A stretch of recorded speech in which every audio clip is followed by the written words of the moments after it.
નમસ્કાર મિત્રો, અમારી કેઆરટી ગુજરાતી ચેનલમાં તમારું સ્વાગત છે। મિત્રો, દેશ દુનિયાની તાજા ખબર જાણવા માટે અમારી ચેનલને મિત્રો તમે અત્યારે સબસ્ક્રાઇબ કરી દેજો।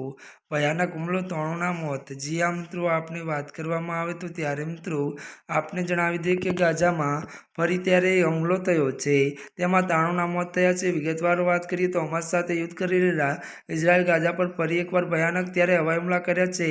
આ હવાઈ હુમલામાં ત્યારે મિત્રો ઓછામાં ઓછા 3 લોકોના મોત થયા હોવાના ત્યારે મિત્રો તેમજ અનેક લોકો કાટમાળની નીચે દબાયા હોવાની અહેવાલ સામે આવ્યા છે। વધુ આપને મિત્રો જણાવી દઈએ કે મીડિયા રિપોર્ટ મુજબ એક પત્રકારે ઇન્ડોનેશિયા હોસ્પિટલમાં 93 મૃતદેહની ગણતરી અહેવાલ સામે આવ્યા છે। તો મિત્રો જણાવી દઈએ ત્યારે મિત્રો મીડિયા રિપોર્ટ મુજબ ત્યારે પત્રકારે ઇન્ડોનેશિયા હોસ્પિટલમાં ત્યારે 3 મૃતદેહની ગણતરી કરી છે। જી આ મિત્રો, અત્યારની સૌથી મોટી અને દુઃખદ ખબર સામે આવી રહી છે। ત્યારે મિત્રો આજના માટે આટલું જ। અમારી ચેનલમાં નવા હોય તો અમારી ચેનલને મિત્રો તમે લાઇક, શેર અને સબસ્ક્રાઇબ કરી દેજો।